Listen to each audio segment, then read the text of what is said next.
Good afternoon and welcome to the 2018 Parent Judge Training Demonstration Debate. This is also being streamed and posted on YouTube.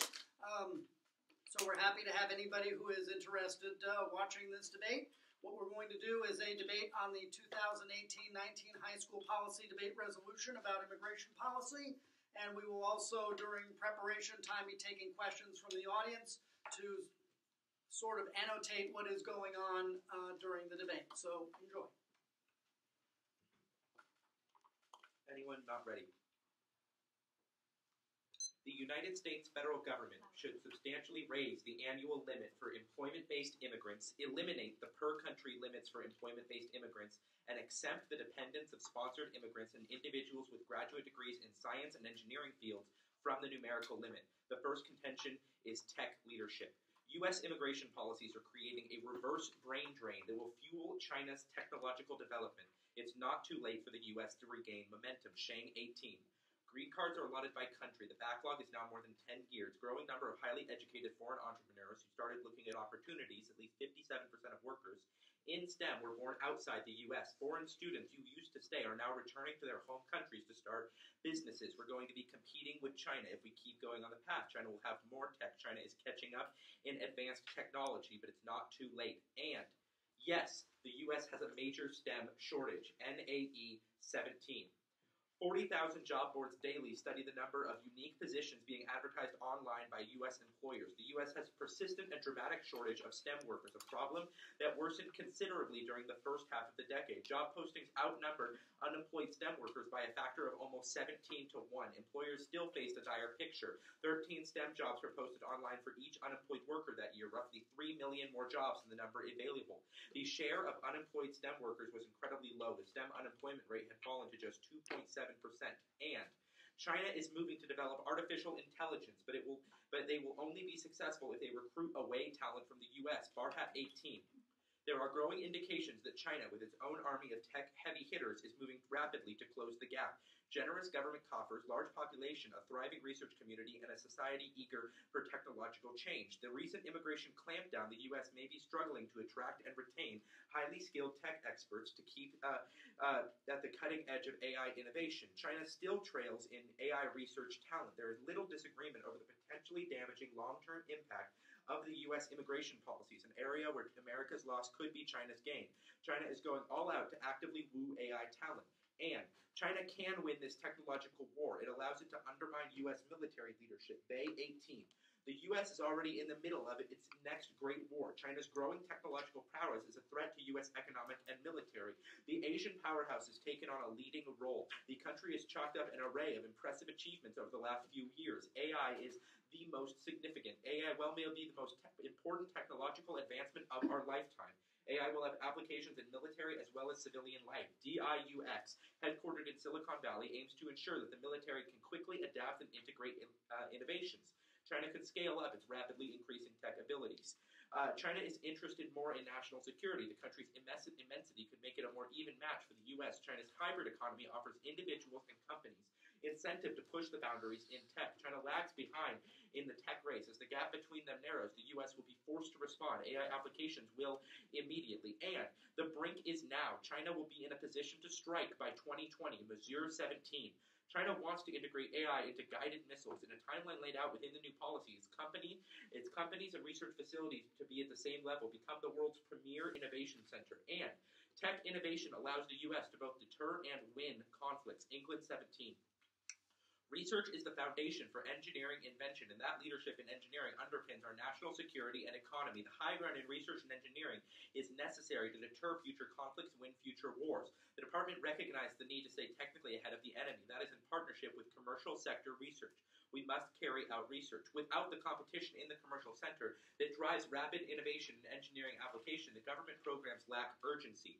The U.S. military are based on technological superiority, and that is underpinned by being the best in the world in innovation. And AI dominance is critical to prevent war with Russia and China. Other forms of traditional deterrence will fail. Dale and Herbeck 18. Nuclear deterrence played a significant role in the U.S. built national security strategy. Deterrence hinges on the adversary's assessment of credibility and capability. The U.S. must seek out new deterrent strategies. The nuclear taboo reduces the credibility and the utility. Adversaries must know the capability exists and the U.S. are willing to use it. Strategic deterrence applies to cyber. It applies to missile defense, and it applies to electronic warfare. It applies to every mission. Technologies on the horizon have huge implications for the future of strategic deterrence. Whoever becomes the leader in AI will become the ruler of the world. If the U.S. wants credible, we need to look no further than the recent PRC and Russian actions. The U.S. needs to start exploring new technologies. If the U.S. does not act soon, we could be deterred from intervening in future conflicts that protect our vital interests. And global crises are inevitable. Failure to preserve deterrence risks escalation and nuclear war. Traverton 17. Global trends will raise tensions across all regions. Publics push government to provide prosperity. These dynamics heighten the risk of interstate conflict. Uncertainty about America's role create openings for China and Russia. Uncertainty is high around the world regarding Washington's global leadership role. An inward West could seek to avoid costly foreign adventures. Questions about the U.S.'s role in the world center on what country can afford and what its public support will be in backing allies, managing conflict. Foreign governments will be watching Washington for signs of compromise. Lack of domestic progress would signal a shift towards retrenchment and further global drift into disorder and regional spheres of influence. Chinese nationalism may prove hard to control. Beijing will be at risk of financial shocks. Russia aspires to restore its great power status through nationalism, nuclear saber-rattling, and foreign engagements. Beijing and Moscow will seek to lock in competitive advantages. Both have moved aggressively to exert greater influence. Russian assertiveness will harden views, escalating the risk of conflict. Moscow will test NATO resolve, seeking to undermine Western credibility. Russian military doctrine includes the limited use of nuclear weapons where Russia's vital interests are at stake. That risks escalating the crisis to a large-scale nuclear exchange. The second contention is solvency. Plan solves by allowing the U.S. to attract sufficient number of permanent skilled immigrants to meet technological needs. Anderson 18. If Congress fails to pass new legislation, highly skilled professionals will be forced to leave the country. New advances fuel the demand for skilled labor. Comes at a time when only about 20% of graduate students, universities in computer science and electrical engineering are citizens. Transition to an immigration system that operates without per-country limits in the employment categories. Congress should raise the annual limit above 140,000. Congress should exempt dependents of sponsored immigrants from the limit. If U.S. companies can retain talent, they will better compete in global markets. I have friends who become frustrated with uncertainty and left the U.S. And perception matters. A clear and credible signal is the sole factor in determining a decision to migrate. Papa Meditru 8. The highly skilled migrate to take advantage of opportunity differentials. Clear, fair, and transparently applied immigration rules takes the guessing game out of a foreigner's relationship to the host country's immigration system. Predictable outcomes an issue of supreme importance. With immigration surprises out of the picture, immigrants what they can plan for, investments to make, and how to handle circumstances. Knowing one's immigration status rights can make the difference between a life of uncertainty and fear. Work visas that offer permanent residence are unsurpassed in terms of their value to foreign workers. And the entire plan is the best way to resolve the backlog for green cards. Resolving uncertainty is key. NFAP 7. Talented people are told to wait 5 years or more. Sends a signal that America may not be the place to build your career. Failure to solve this problem threatens innovation. The waits inflict an enormous human cost. Those waiting for green cards cannot travel. This harms innovation. Visas may not be available to immigrants from countries with high rates of immigration to the U.S. Absent significant congressional action, the wait for individuals from particular countries will be extremely long indeed. Some even proposed major increases in employment-based immigration will not totally eliminate the current backlogs. Despite employment-based immigration increases, it does not appear the backlogs will be eliminated. And I'll end it at eliminated. Get water then.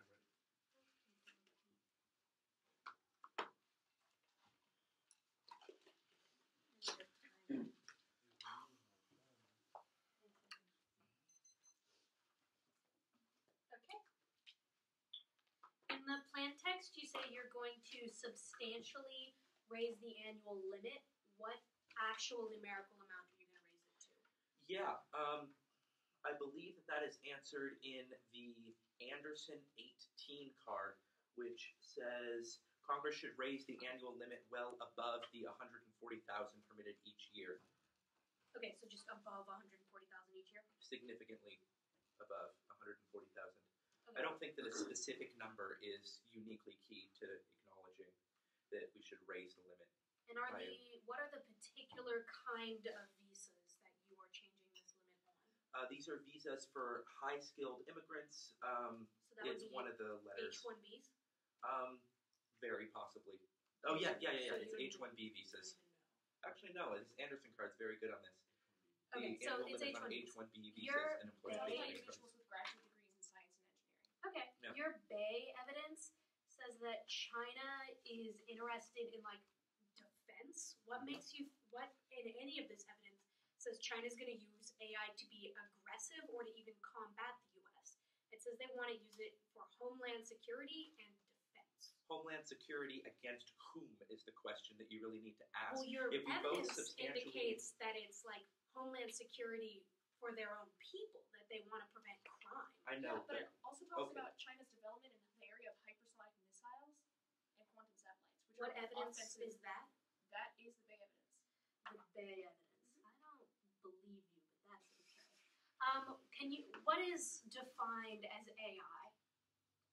what is defined as AI? Yeah, like what are you talking about? Are you talking about like fancy robots? What are you? That's certainly a possibility. The Bay evidence is pretty good. AI works its way onto the battlefield, driving tanks, ships, and even robotic soldiers. Essentially, so what is it? what is AI? it? What is AI? It stands for artificial It stands for artificial intelligence. It's computers that are able to think more intelligently than like normal computers and Okay. are able. Why is U.S. tech security and global leadership good? Why is U.S. tech security and global leadership good? Because we need to be essentially AI dominance. The Dale and Herbeck evidence is really good on this. We need to have global security and leadership because that is allowing us to check conflicts and prevent great power war on the global scale. If there's only one person in charge, that significantly lowers rates of global war. What evidence do you have to strife. support that? I mean, we can read more stuff in the 2AC, but the Dale and Herbeck evidence says Okay. that The AI What dominance unique reason is makes critical. the U.S. a better global leader than China? Well, the fact that we're the global leader right now, and if we were to switch, then there would be a significantly increased chance of great power war, which is going to Okay. lead to And you a say lot of that. death. Cool.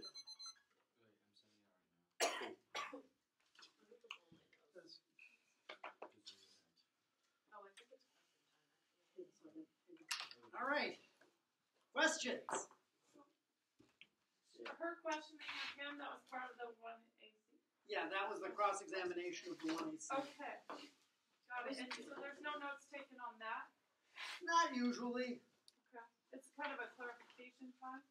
Yeah. I mean, you can. If there's something really important, I mean, if it's clear that there's something that happened, you can make a note of it. But otherwise, I don't generally take notes on cross-examination. How should we judge? Sorry. How should we judge when evidence is challenged, like the challenge on the Bay evidence? We'll just see how it comes out.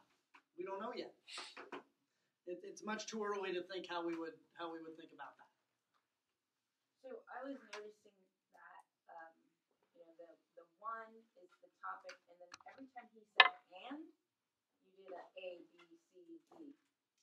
So I don't know if you guys heard that, but every time the speaker said "and," it became another bullet that he wrote down. Right. The and is going to the next piece of The evidence. next piece of evidence. Just for making it easier to see the flow, I put letters next to them. You don't have to. So the flow is, this is the tagline. I mean, this top here is the title of the contention. This is the tagline, and this is the source if I got it. I got most of the sources anyway. But this is the tagline. That's really the part you need if you can get the source. And then when he said the second, that was the second point. So the speaker kind of gives you the key words to let you know what piece they're in. Yes. Yes, that is what the speech should do. Yes. So is this debate considered what they call clear or the fast paced? No. No. This is the regular pace. You wanted an example of fast debate? Really example of Maybe later. Maybe later. Okay.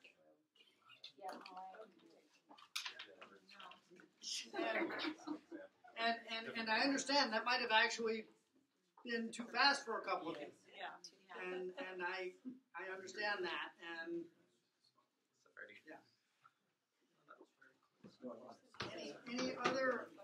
any other questions before we start the 1NC? Okay. How many sheets? 3 in case. If you are taking notes on a flow, you need to get any more pieces of paper. And I'll do it on this side of the board. I'll do the best I can. I'm gonna run out of space, but I'll do the best I can. Taking it in, and realizing there's no way of Repeat violations. Yes, 3 hours. You heartless. Heartless. combining the two. Detention and insolvency. For cases in a real answer. What? It's not really in order. You don't understand that. Just put it all on top. Did you reply to me or did you reply to all? It's, I got it, but I also sent it. I got it. I sent it to Davis Senior High School. Then you're probably not going to get it. Oh, do you want me to reply to a different, like, more? It's No, hang on, I got it. No. my email's not on there. Did I just assumed it was in the email? Apparently not. Oh, sorry. It's okay. Yeah, I can add you on there. We'll probably have it. Okay. Start with the bell. It's not on there. Wait, are you talking about one AC and one NC? I think you can just float this case on. Just in general. Alright. I can't really do anything, but I can give them Bernard a check. It's little things I Stuff like 18 admin. like refugee camps. How they're rated in their inhumane. Yeah. No, but I'm talking We about made fun of a Green Hill kid for running the midterms this out. a Yale Health kid. Okay, I just got it. Thank you.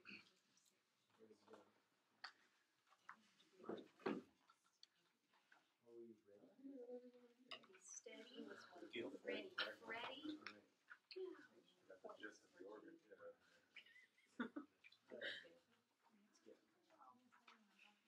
Interpretation. Legal immigration is only for people with permanent residence. People with temporary visas or protected status are non-immigrant, which adds up a bunch of new groups. That's AML no data. The 4 types of immigration status: citizens, residents, non-immigrants, and undocumented. Both types of residents have permission to live permanently in the U.S. Non-immigrants, people in the country legally, but on a temporary basis. Example, students F1, tourists B1, B2 visas, fiancés, individuals granted temporary protected status. If you overstay your legal status, you will be changed to undocumented. Violation. H-1Bs are non-immigrant status for specialty occupations lasting up to 6 years. Workpermit.com, no date. The H-1B visa is a non-immigrant visa that allows companies to employ graduate-level workers. The visa has a duration of up to 6 years. Vote neg. Limits. Allowing non-immigrant visa categories makes any aff about being in the U.S. topical, which explodes the research burden for the neg and kills ground because it evades core immigration controversies like permanent resettlement. Relevant subpoint B is relevant education. Permanent residence is the central locus of education policy. Any other interpretation fails to produce an in-depth knowledge base regarding the education area. Debate is the training ground for policies prefer relevant education. And next off, the Dems are winning now. That's silver 9-4. Democrats feel pretty good about the way they stand to win the U.S. House. The ballot is showing Democrats in their best position. Republicans are in their worst position to date in our U.S. House. Only a 1 in 5 chance of holding on to the House. Democratic uptick on the generic ballot to 8 or 9 points. And the plan is overwhelmingly popular and legacy win for Trump. That's Robinson 17. Immigration, most likely opportunity for the president to land a signature legislative victory. Aggressive enforcement has been the face of the administration's immigration policy thus far.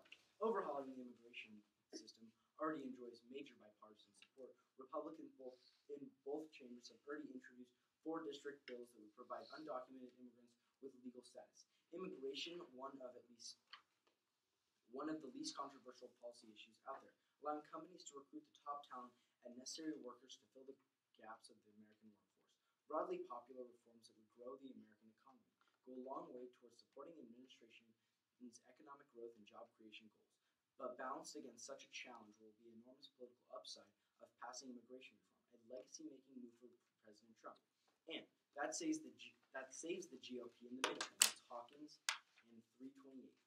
The capital produced by a bipartisan agreement on that's something that become a unicorn if the Republican success just one more time, it would only be an exercise of their muscle that would help ward off a midterm drubbing.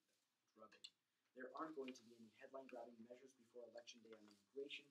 Anything could be portrayed as a deal, and the handiwork of functioning Republican government would prove salable this fall than continued stalemate. And Trump is destroying democracy. That's Klinger and 18. Trump's administration attacks public lands, poisons air and water, and ignores global warming. It has eroded the Western consensus of democracy, free trade, and mutual self-defense by threatening the U.S.'s NAFTA, the UN, the NATO alliance, the Iran nuclear agreement, and Paris Climate Accord. He dismisses African and Caribbean nations. Global confidence in the U.S. leadership has plummeted everywhere. Trump weakening U.S. democratic values and institutions. He ignores the rule of law. He tried to suppress voting rights via spurious voter fraud panel. He nominates unqualified racists, misogynists, and homophobes for federal jobs, defends white supremacists in Charlottesville, and supports throwback Republicans like Roy Moore. Next off.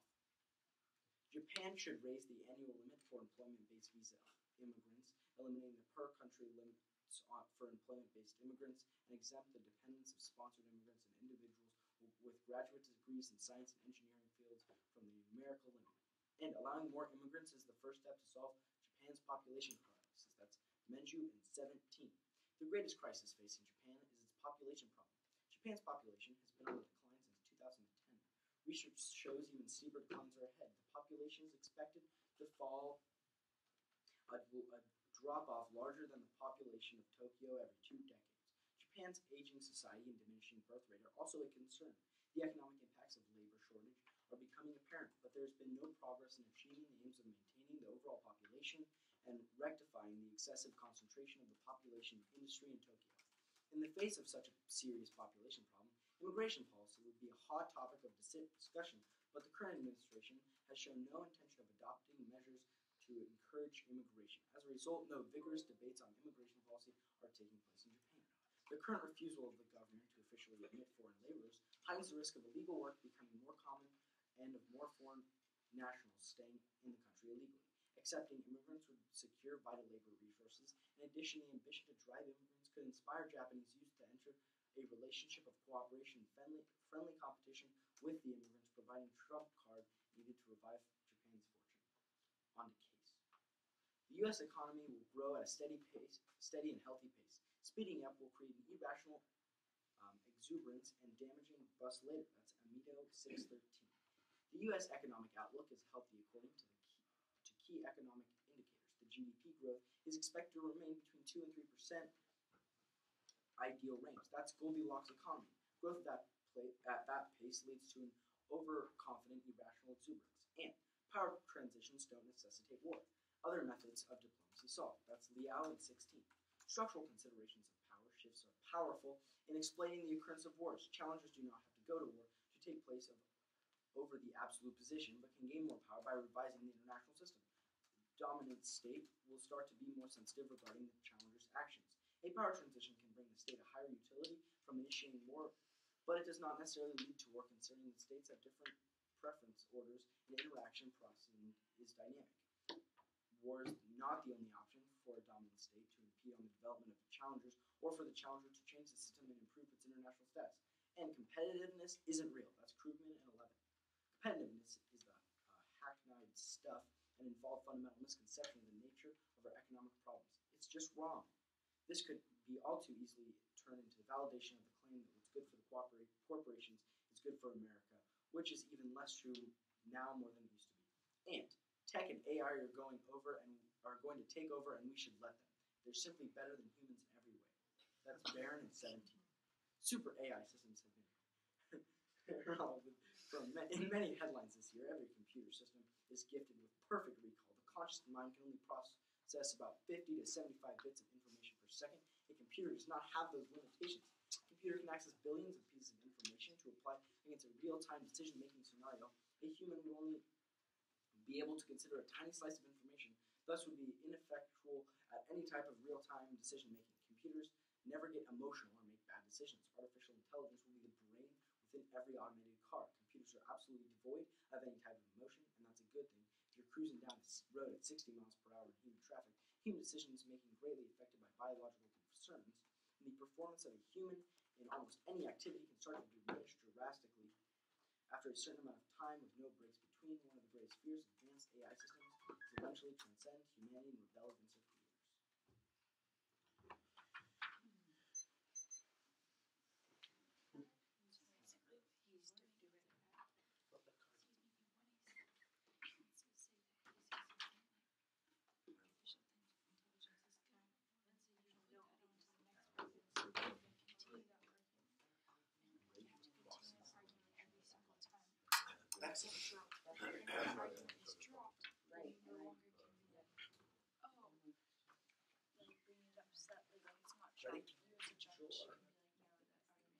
Your Clinger 18 evidence indicates that Trump is destroying democracy.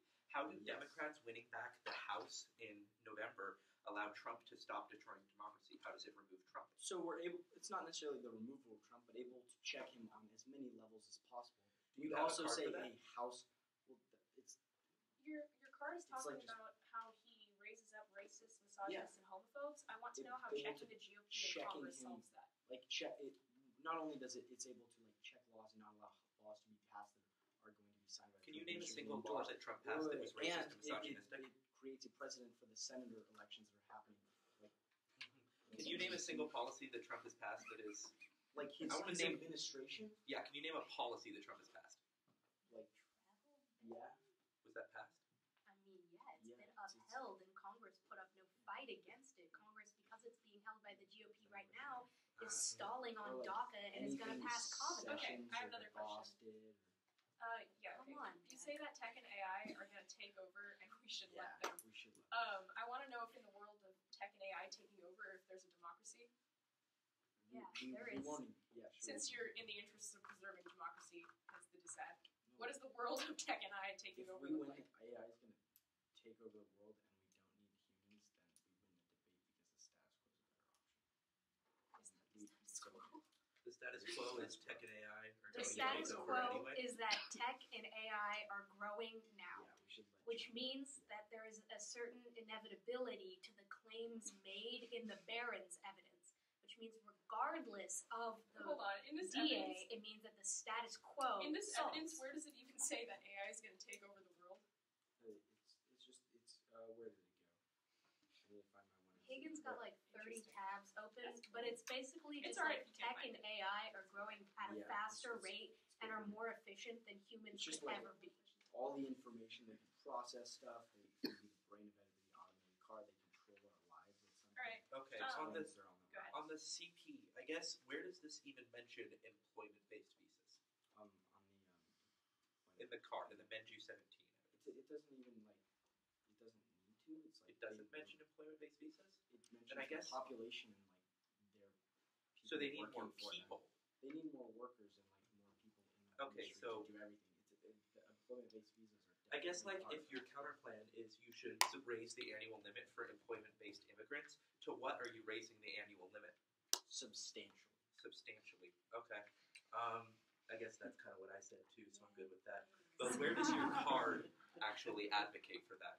It It says just says that they like don't have enough people. They don't have enough need people, more. so why does They don't have Japan, enough okay, because they workers. don't have enough people to work. Japan has an aging population, Alright. which means they don't have enough workers because people We are getting take a- old, retiring, and then dying. So Yeah. they need immigrants.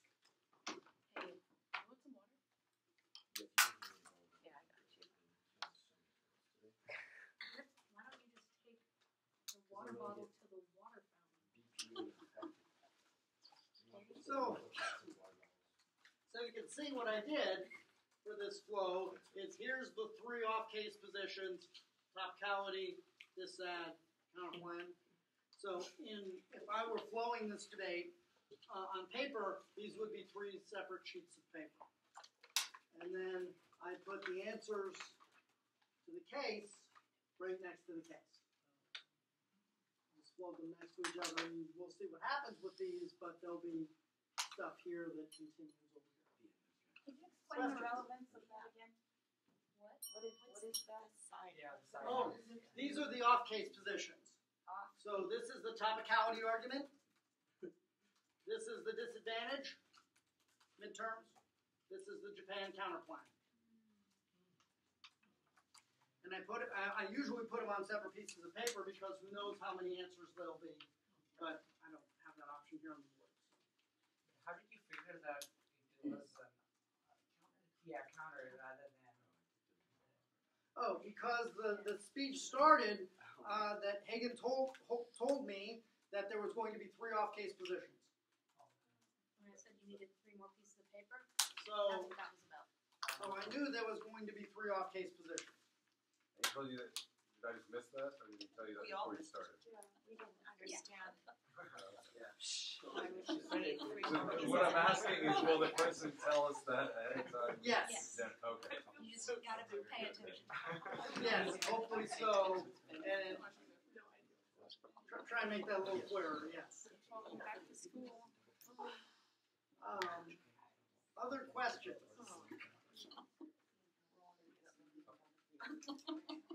So what's behind you then? So with that, you're creating like this is an argument, and then you're adding on to like whether they're furthering that argument made. Yes. Okay. Do you want to see what I have written down on my piece of paper? I was going to say, we can talk about that second part behind you. Then. Here, This is the counter plan. This is the DA. here, these are the answers on the case. So these are the answers that Hagen told me were directly answering the affirmative, as opposed to off-case arguments. So, did he make some kind of transition that I missed when you went over there? What did he say? Like, now I'm going to address The next on the case. on to case. And that means you On to go back case. to address the actual argument. Thank you. Common like signpostings for transitions are things like next and back to case, things like that. If like the particular off case aren't being like named explicitly, it'll be like first off, second off, like that, and you just got to pay attention to those sorts of like jargony things that lawyers will say. Are we allowed to flow on our computers? Yes. Okay, we can bring our laptops and do it that way. You can, yes. And there are templates to do it. Excel spreadsheets are.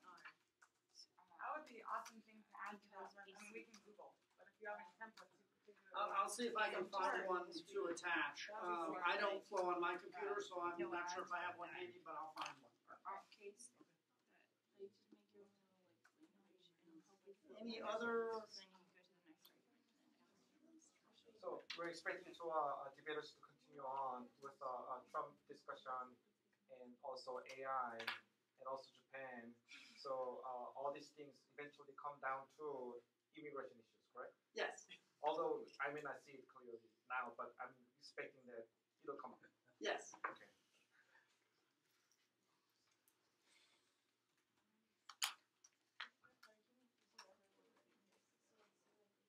There you go. There's no other questions. We will move forward.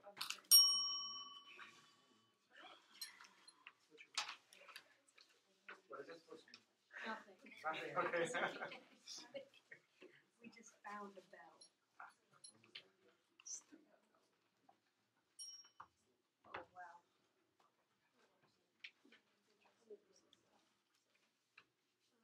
Okay, so the order, like the way you can arrange your sheets, one of the separate off case. I'm gonna start off with the case presented in the 1AC, and then solve the COPS problem. And then I'm going to go on the topicality argument they read, the disadvantage that they read, and then the counter plan. Does that all make sense? So that stuff that Goldberg has, and then that stuff over there, the breakdown. It'll be clearer once it starts. I'll make sure to be very clear about where I'm going. Oh wait, I gotta open whatever email. She was away. Wait, did you send it?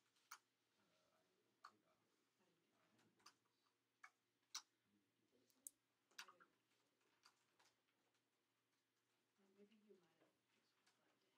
No, it says to Hagen, Davison,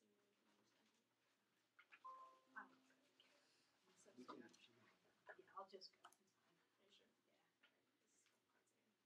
Yeah. Okay. Is anyone not ready? In the status quo, the United States is falling behind in the STEM fields, particularly in the area of artificial intelligence. Should we allow China to continue to recruit all of the world's best STEM intellectuals without also allowing them to come here? We risk losing that tech superiority that has prevented major conflict from erupting in areas like the South China Sea. Should we allow the best and the brightest minds to live and work in the United States, we open up the possibility to become new leaders in the area of artificial intelligence, which allows us to maintain our military and technological leadership globally. This is key to preventing war with large countries like Russia and China who seek to hedge upon our leadership in these areas. That's our Traverton and Dale and Hellbeck 18 evidence. I'm going to go and do line by line on the case arguments that they presented on our case. They said that the U.S. economy is growing now. Even though this might be true, we think that separate from that, we also need to grow in tech specifically, and specifically in the area of AI. This means their card does not actually conflict with the case. They also say that power transitions don't necessitate war. I actually went through and read the evidence they presented to you, and this card is talking about dominate states eliminating challenges, not a power transition between a new state trying to become a dominant state and an already dominant hegemonic power. This means that it's still possible for, if China, for example, were to challenge the U.S., we would have a conflict. I don't really see a world in which there is a peaceful transition between the United States and China should China try to become a global hegemon. They also say that competitiveness isn't real, which is kind of a nonsense card, but it also is only talking about economic performance and is not in the context of technology or international relations. They also said that tech and AI should take over the world. This is obviously bad. The evidence never says we'll even be taken over by AI. That's just that technology is super useful and powerful. So I don't really know what they're going to go for with that card. I'm going to move on to the topicality argument. First of all, we meet. We specifically attract permanent residents. That's the Anderson 18 evidence in the 1AC. 2, we specifically solve the green card backlog for permanent residents. That's the NFAP7 evidence. They need to do a better job with their interpretation. Counter-interpretation. People who are on visas that stay for more than 1 year are legal residents. It doesn't underlimit because it eliminates tourists and those not living here. Passel et al. 4. International definitions call for those treating individuals staying 1 year or more as part of a country's population. The largest 2 groups of legal non-immigrants are tourists and visitors for business. These short-term visitors are not considered residents. They are not included in our estimates of the legal population, and they represent unauthorized because they are not U.S. residents. Most other large categories are considered residents of the United States. You should prefer our interpretation because it's specifically about immigration in the legality context. And breadth over depth. Immigration reform operates on multiple levels. We isolate our analysis to one area means we don't learn the system as a whole. And fairness is only important because of education, and our education is real world and outweighs their violation of fairness. And all literature checks abuse. This is one of the most written about areas of immigration reform. They were definitely able to research for this. There's an extremely predictable issue area here. And reasonability. We're close enough to the heart of the topic. Unless they can prove that there was an instance of abuse and we're not talking about immigration at all, then this is a pretty petty T violation. I'm going to move on to the midterms this time. 1. Their impact is about Trump destroying democracy. Stopping the GOP from keeping Congress doesn't stop Trump from destroying democracy in the way their card discusses. They're talking about his racist rhetoric and political destructiveness, not his interaction with the GOP Congress. And 2. Uniqueness overwhelms the link. This wouldn't count as a win for Trump. That would unmotivate the Democrats. Everyone has already had quite enough of this presidency, especially with continuing scandals like the New York Times op-ed that was released just a little while ago. Democrats will go out and vote regardless of the passage of the plan. There's a huge incentive to face a Republican-controlled Congress. This is Burns and Blinder in 17. Democrats' positions to make inroads in crucial legislatures, winning relevance in state policy, and limiting Republicans' influence. Democrat turnout in recent special elections sound the alarm bells for their voters. What we have seen in these special elections is a significant spike in the interest, engagement, spending, and energy by the liberal Democrats and progressive movement. The organizational prowess is real, and the energy is real. People want to vote. They can't wait to vote. And ballot initiatives and Trump's performance outweigh the affirmative's effect on the election. This is in Sendat 17. Trump has been put in talks to conservatives' initiatives on the ballot. They're considering involving tax reform and other economic issues seen as more likely to invigorate conservatives. Administration-led campaign give conservatives a counterweight. Putting tax cut-related measures on the ballot could give the party a boost. And it's too early to accurately predict election results, and their models are bad. This is Bump in 928.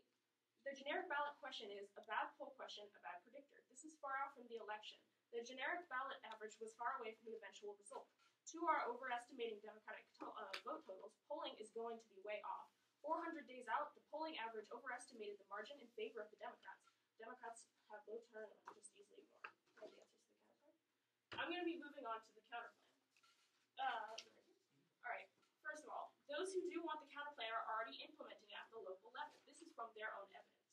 At the grassroots level, local governments and non-governmental organizations have offered support to foreign residents for the past 20 years or more, despite the lack of a national immigration policy.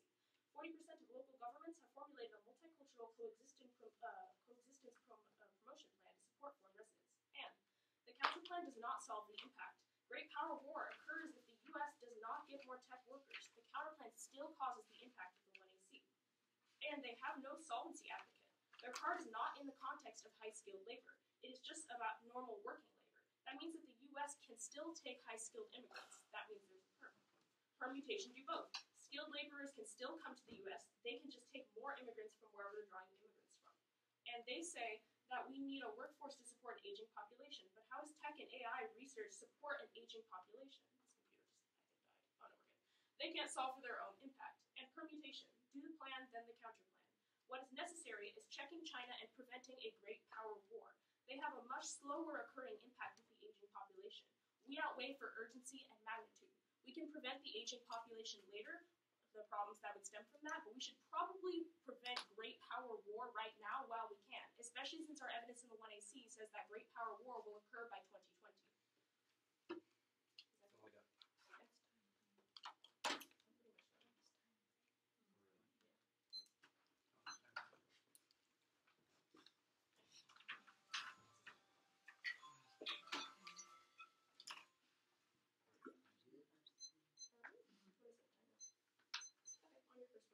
Alright, on the counterplan, you were talking about how the counterplan is being implemented on a local level. Yeah. How can, like, Japan having immigrants, like, be implemented on a local level? Because they're already oh god, this computer's broken. I had the card right in front of me. Can you unlock your computer? Oh. But essentially they're already implementing programs which attempt to draw immigrants into specific local communities, which is kind of what you're trying to do. I have this great little quote from your card that says, governments and non-governmental organizations are already offering support to foreign residents and have been doing so for about 20 years, even though there is no specific national immigration Japan is already policy. trying to integrate immigrants into their local workforces on an individual community level, which is probably the best way to solve for the issue, and it's happening in the status quo, which means your counterplan is not even necessary. Alright, on the midterms to set. Sure. You say, like, the GOP and Trump, like, you say Trump is, like, everyone's done with him and we can't, like, everyone doesn't care anymore. Like, what about, like, No. his support? That's not what I'm saying. Well, so basically what your midterms decide is saying is that if Trump does one good thing or one good thing passes while Trump is in office, then everybody's going to be like, maybe he's not so bad, and they're not going to vote the other way. I don't think that's really true, because I think even if one good thing were to happen under the Trump administration, I think all the continuous scandals and nonsense and BS that's been spewed out of that administration will probably cause people to still go out and vote, and our evidence indicates that too. A good empiric for that is like North Korea. Trump started to open up diplomatic relations with North Korea, and everybody was like, oh, that's really cool. But nobody was like, oh, so now I'm going to elect the fascists on the local level. They still voted Alright. Democratic in special So elections. on your list, it's way too early to vote evidence. That is from, like, last year. Why is it still too early? Well, it's not that it's too early to vote. It's that it's too early to accurately predict an election model, Yeah, which I that was think like a holds year true. ago. I think this holds true to the current status quo. Even if we look at the election from last year, people were like, Right, but or now- not last year, last election cycle. People were like, Hillary's fine. Even up to like the day before the election. There's really, what this card is saying is there's no accurate way to predict an election model. All we can predict is voter turnout. And we're saying that our predictions are better than yours. On the Burns and Blinder evidence, it's the first time that, like, the Democrats have had a projected win. Like, after Labor Day has been the first time where all the, like, majority of the political models and the way the ballot initiatives are working have showed that Democrats are actually going to win. A win where? Like, most, like, the House. The House. The House. Like, the midterms. Why is that card, like, why at that point was were the Democrats going to win? Like, why is voter turnout the deciding factor? So, well, if you don't turn out to vote, then you No, can't I vote a understand Democrat that. into office. But, like, why is... Okay, never mind on that. On Topicality, I still don't... Okay. Wait, I'm gonna do this. Doesn't mean anything. it can mean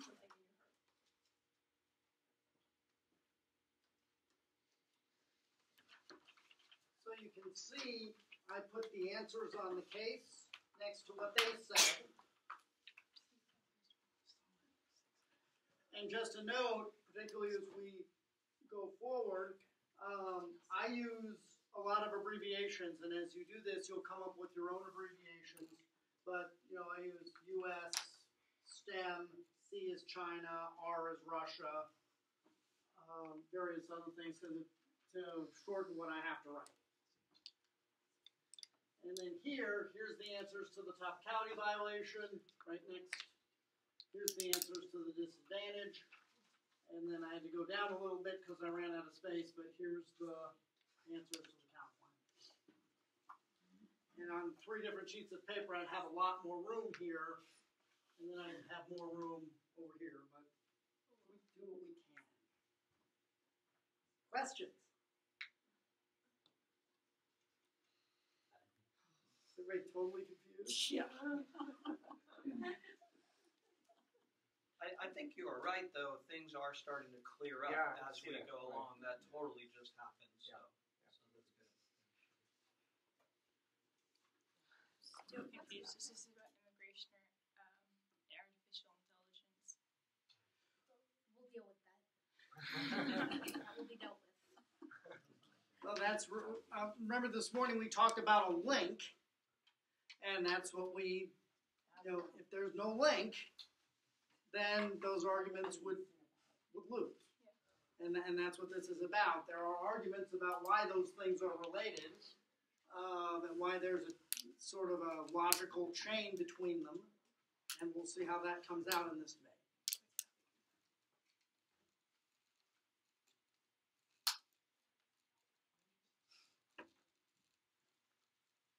We'll hold on a moment while the 2NC is prepping. Right now, we would be keeping prep time, right? Yes. Okey-dokey. So, Hagen and I are going to be doing something called splitting the block. So I will not be taking everything that has been said so far. I will only be taking the counterplan, topicality, and case. Hagen will be dealing with the disadvantage in the 1 and R. And it will be in that order: counterplan, topicality, case.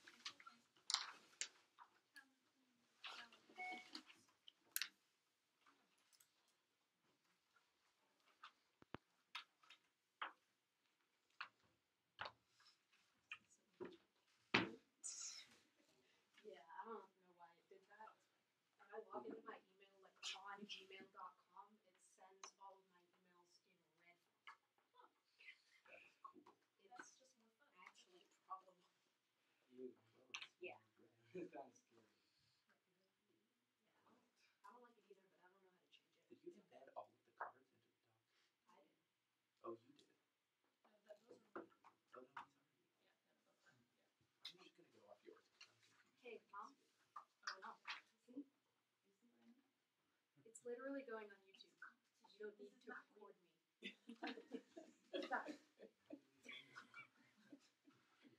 Okay. We're gonna be with first round competition.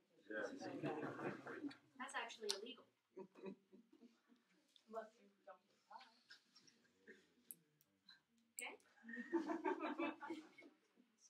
Is everyone good? Okay.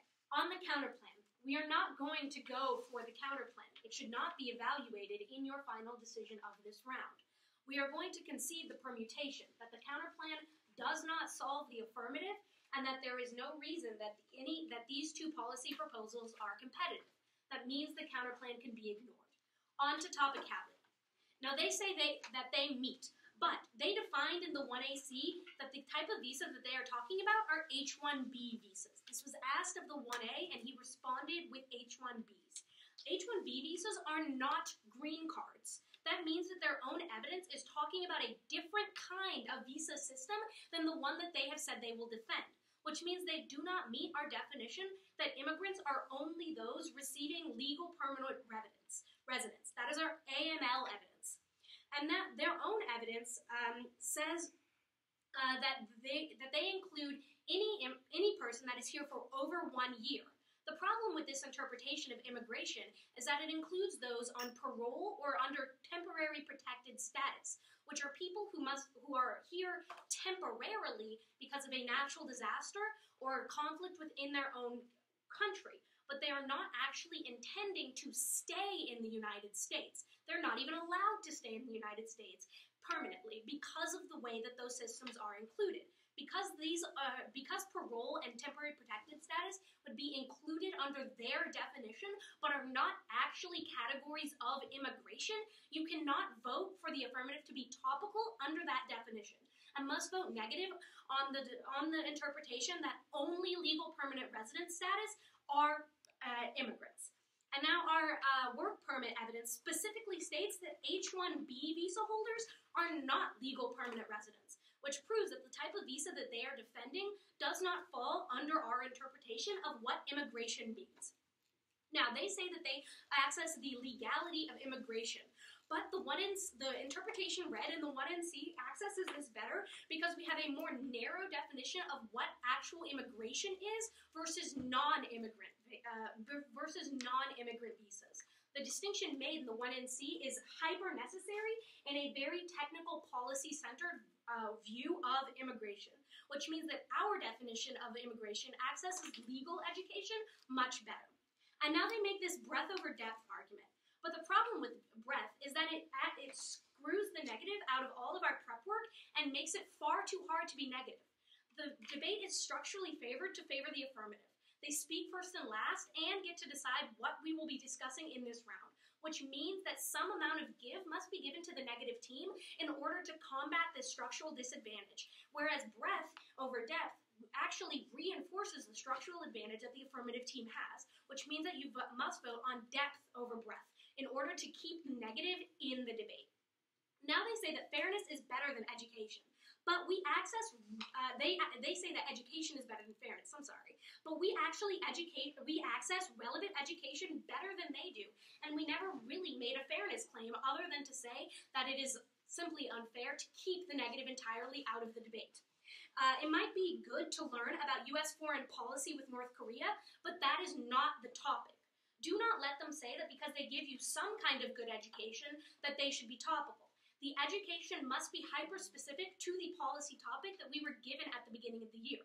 It is the only way that we can actually have coherent debates. And now they say that literature checks abuse. The problem with this is that there is literature about everything. With the internet, we can access millions of different kinds of documents, data, and studies, which means that we must focus our literature solely on immigration. Thus, stating that literature checks abuse simply isn't true in the digital age. And now they make this final argument about reasonability. But reasonability allows judge intervention, because what I think is reasonable might not be what you think is reasonable. So you must prefer competing interpretations. Weigh the technical definition that we have given versus the technical definition that they have given in your final evaluation as to whether or not the affirmative is topical. Because they defend H-1B visas, and those are not green cards, and H-1B visa holders do not get legal permanent resident status, you must vote negative on topicality because the AF is simply not topical. On to case. Their conflict framing about China is simply wrong. China cannot, will not, and does not want to compete with the United States. I'm going to read some more evidence here to prove this. China doesn't have the capability or will to challenge U.S. leadership. Li and Zhangzi, 428. Chinese leaders have all clearly stated that China will never seek hegemony. Reconstructing the world order through war is hard to imagine in the era of nuclear weapons. Given that a peaceful rise is the only realistic for China at a present, it is very difficult for China to rival the U.S. This will largely be limited to regional influence and mainly reflect in a non-military aspect. Creating dominant international organizations like the United Nations will be impossible for China. And China doesn't want to displace U.S. leadership. It benefits too much from it. But bonus 17. The strange thing about this change of tone is that Trump and Xi get along quite well. While the international press has jumped all over Trump's condemnation of China, the People's Daily, the official newspaper of the Chinese Communist Party, has shrugged it off. China doesn't really see itself as a rival to the U.S. For many of them, the whole idea that China should take on the U.S. is ludicrous. Chinese elite are not people who dream of conquering America. They are people who dream of succeeding in America's world. None of this seriously threatens the security of the U.S. China repeatedly stresses its desire to cooperate with the U.S. All of their anti-China rhetoric is simply bogus. China doesn't operate in this frame of mind. They want to cooperate with the U.S., not compete. In this instance, the United States is the aggressor and is operating on a false model of how China operates in its politics. All of their evidence is military propaganda that is simply untrue about the way their international relations work. Now, they say that this econ bust argument doesn't matter, but it is simply a separate impact that proves that the app is bad because it will eventually ruin the U.S. economy. This is a separate reason that you can vote negative. And now they make this they answer competition isn't real by saying that it's not about economic performance.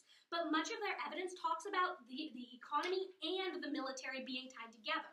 And because China's military and economy are intertwined under their communist system, it proves that the competition model is relevant and that their understanding of world relations is simply false. And we're not going to go for this AI evidence. It doesn't matter. AI being good or bad is not a relevant question in this debate. Now, they say that there is that there is a conflict war. But the evidence that I read at the top of this speech simply disproves that. And because of the way that they frame the U.S., it is entirely about a dominant state trying to eliminate China. The U.S. trying to eliminate China, which proves that this Liao evidence is accurate and is representative of the debate that we're having. Because there is no way for a war to happen within the current system, because of the way international relations have been structured, and because China cannot, will not, and does not want to aggress against the United States, there is no impact to the affirmative. There is no risk to a China-U.S. war. So there is no point in trying to continue to be the aggressor against China. It doesn't matter if China wins the AI race because there is no negative impact to that. We are forcing our aggressive status on China, and we should stop.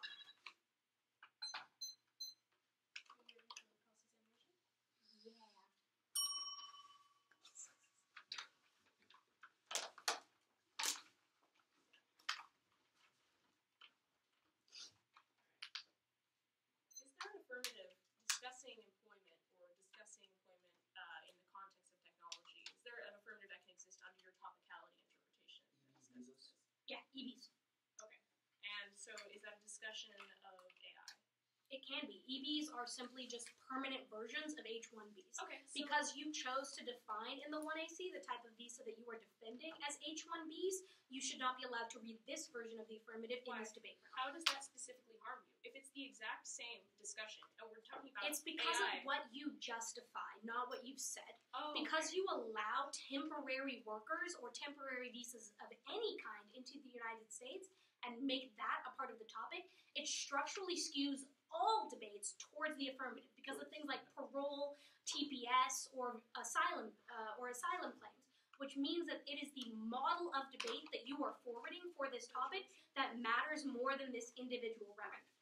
You say that the debate is already structurally in favor of the affirmative, and discussing many things makes it even worse for the negative. How does you read it? How does that have an impact? If you're reading something general like the midterms to SAT and stuff, and you can apply that to every single affirmative. That's not true. Because of the different smaller temporary AFs that you justify under your definition, that means that the research burden that the negative must have is so much larger. It's not simply about the fact that, you read an AF that is similar to a permanent AF. It is about what you have justified. Our particular links for the midterm DA would not apply to something like a parole-based AF or a temporary protected status-based AF because they are simply different things. Do you think that there would be an effect, for example, on the midterms to SAT is about Trump getting a win and everybody wanting to vote for Trump again? Do you think if Trump were allowed temporary immigrants in, like, for example, refugees, do you think that would also count as a win? The evidence must be more specific than a Trump win. We would have to find particular evidence saying that letting in more refugees would be a Trump win. Okay, also, that's not a question of whether or not this debate was structurally fair or should have happened in the first place. Regardless of any evidence exists, it's unfair for us to be expected to find it. Do you honestly think that, a moderate voter in Ohio is going to say, well, I wasn't going to vote for Trump. I was going to vote for Trump because... The DA hasn't been extended as of yet. That should be something that you can say in the 1AR after Since the DA has been extended. We don't get cross-sections, the one I don't Okay, well then you can ask. Do you honestly think that a moderate voter in Ohio is going to make a distinguishment between temporary visas and permanent visas in determining whether or not to vote for President Trump? Yes. Okay. Okay.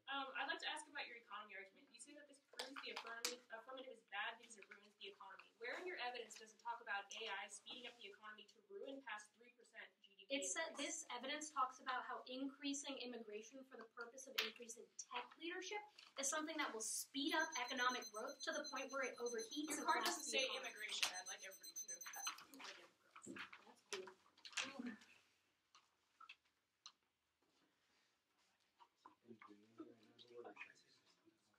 Let me see if we have any questions. So you can see here that I flow the answers here, here,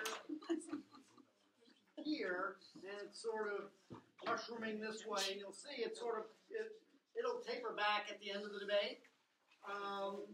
When speakers are shorter and people go for particular answers, and you'll see that in speakers. Any other questions?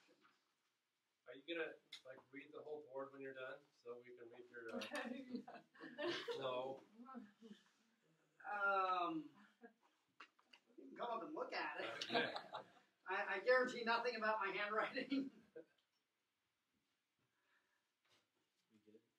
Any other? Just the deciding.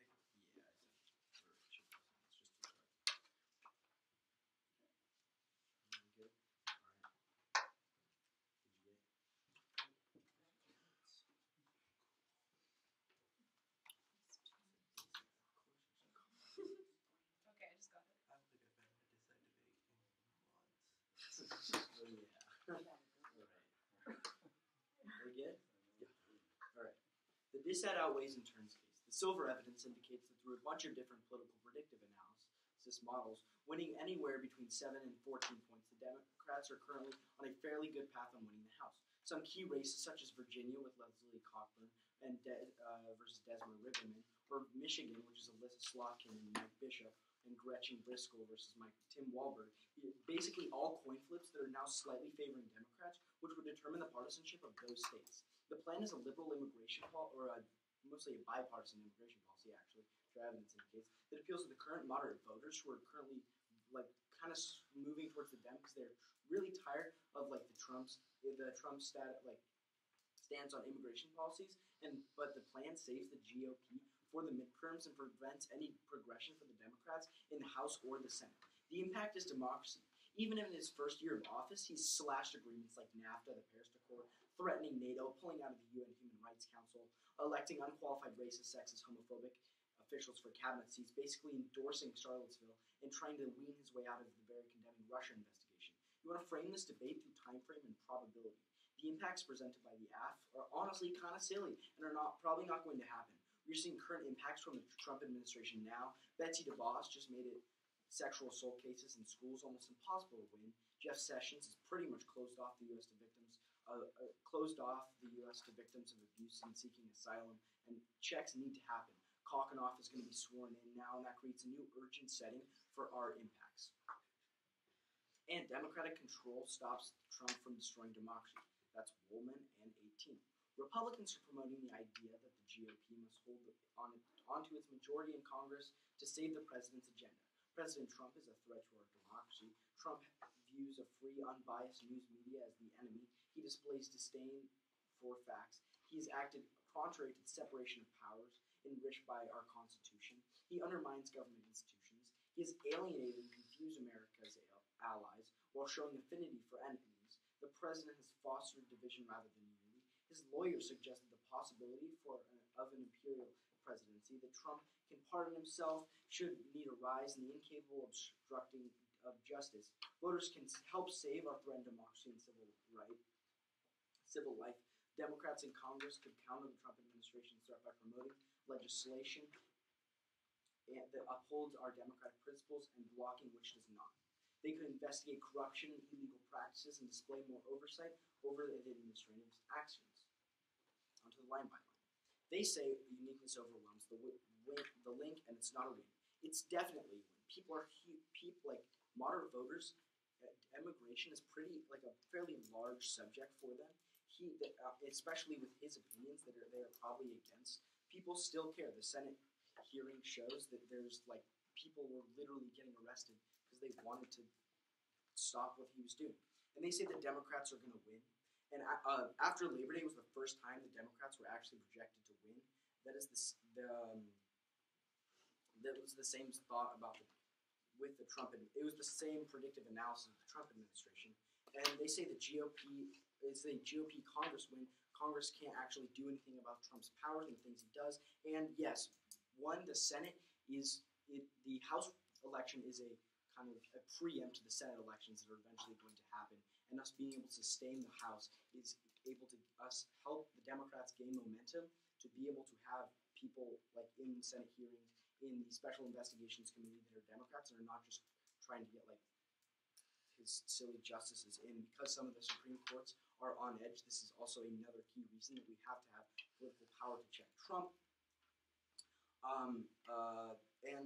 They say the Istendat evidence about the ballot initiatives, this definitely flows negative, explains how bills and signed up build momentum for the GOP and are able to build voters' like opinions on the way that they are wanting to swing the election. They also say it's too early. That evidence is like really, really old. It's a year old. We have many political models that are showing that the Dems are actually going to win. This is only about the generic ballot initiatives. The silver evidence goes over like I think it's like 4 different ballot like simulations in the way in which that like politics are modeled. This is only talking about one initiative and its analysis. And even flipping one chamber of Congress is enough to crush the GOP's agenda, including the ACA repeal. That's Profkov and 6-5. A fired-up Democrat base threatens Republicans' unified control of the federal government, and the outcome could have lasting consequences for the Trump presidency. If Democrats flip one or both chambers of Congress, they can slow down the Republicans' agenda. Is that the carded agenda? Yes. Cool.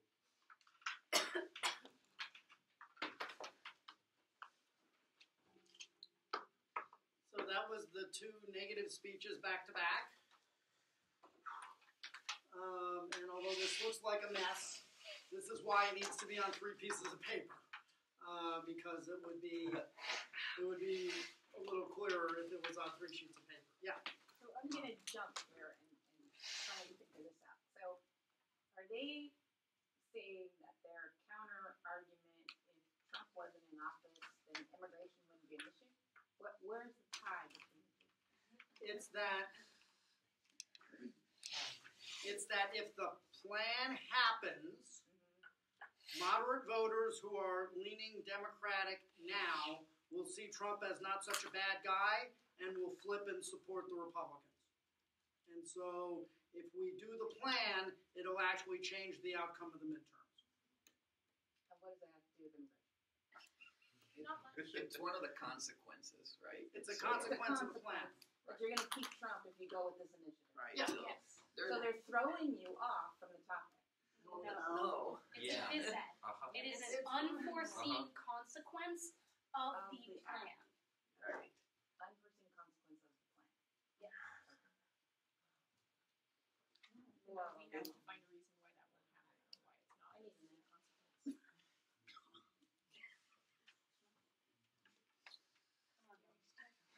consequence. I know this. You wonder why I have to take a nap and I come home every single day from school from speech and debate. Any other? All this scary news. Nuclear warfare's in 10 years. Alright, I'm gonna take a nap for 100 years.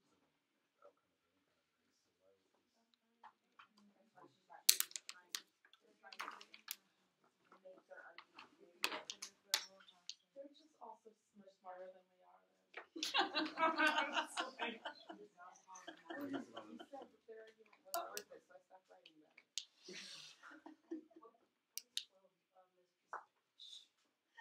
My flow. Judging your flow. Yes.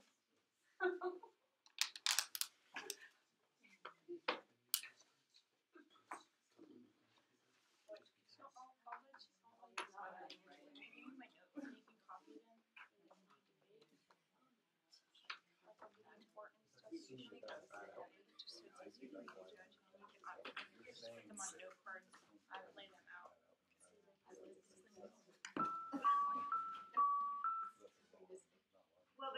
custodian on duty call extension 508-027?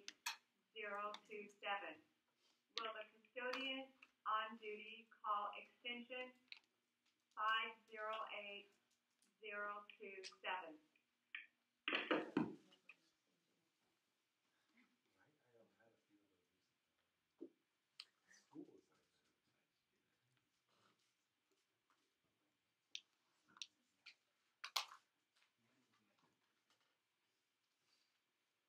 So I guess my question was, is that it gets into the politics and you're making judgments on that, I guess, which is where all the other arguments are arguments, logical arguments about whether this will affect certain outcomes, where the other one, it seems like it's more of a political argument, which seems less relevant. It's a judgment call as opposed to the other ones that are empirical.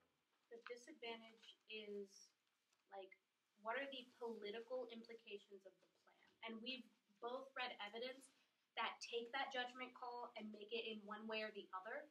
So at the end of the debate, if a team is going to go for like a politics dissad, you need to evaluate A, what story makes the most sense based on the evidence and the explanation, what is most likely to happen. If they go up there and say something like absolutely ridiculous and like the other team calls them on it and like it's ridiculous, I'm like, yeah, it's ridiculous. But if like they're both like seemingly very reasonable, differing interpretations of the political scheme, it's based on like the quality of the evidence and the quality of their explanation. But I think you're both sort of agreeing, both sides are agreeing that a Trump presidency would be a negative thing.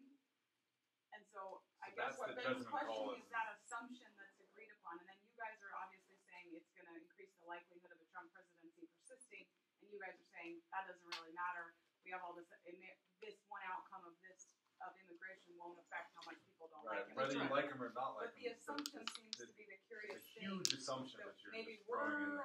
Well, here's the thing. When you're answering arguments, you have to make choices. You can't always answer every part of an argument.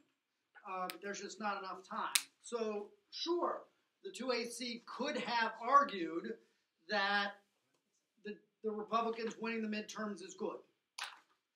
But they instead, with the limited time that they have and needing to answer, 3 other major arguments, said, I think our easier way to handle this argument is to just say, look, immigration isn't a big enough issue to change the outcome. And so in the context of the debate, that was the choice that they made.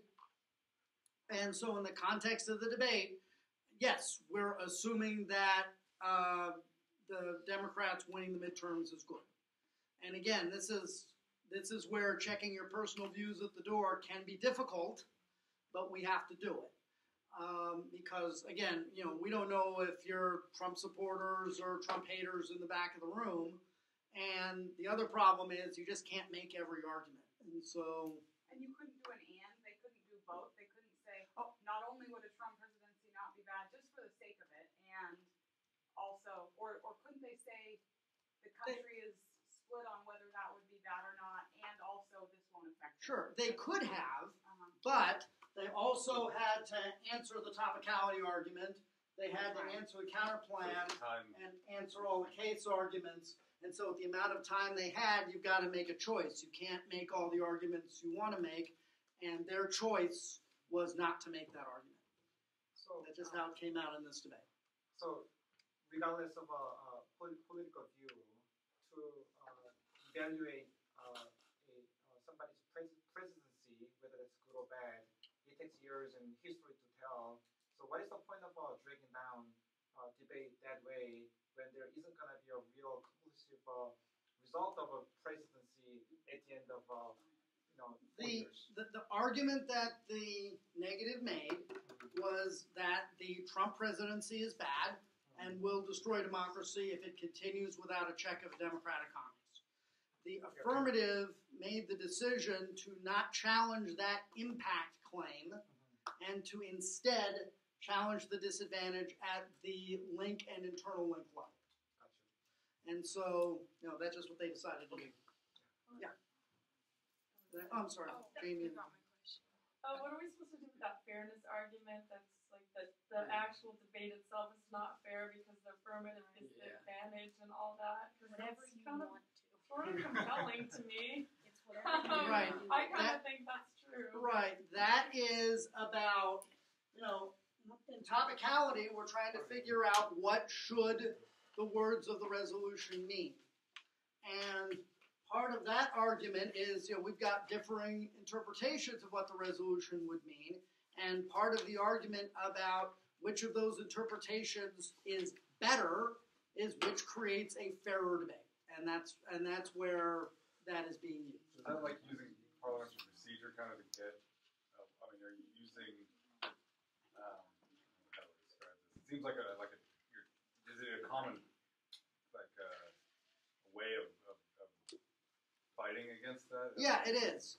It is. And I think the better way to think about it, particularly for the lawyers in the room, but I hope this analogy makes sense for everybody, is to statutory interpretation. The legislature passes laws, and we argue when someone's in court that they've been charged with a crime. Okay, what does this law mean? Did I really do what this law says I can't do? And we make arguments about why the words of a law should mean something or should not mean something. This is the same thing. The context is a little different because we're using things like, you know, the fairness of the game or the ground that people have to argue on either side. But I think the idea is the same, if that helps. Thank you.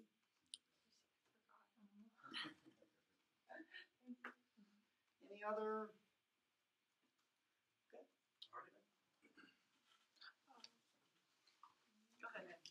Should impact be judged like from a judge standpoint on like time frame, but also like the probability of that impact? Yes. And so like basically you're saying, well, if Trump were to be reelected, what would be the repercussions of that reelection? Yes. Okay. All right. The order will be topicality, then the disad, and then case.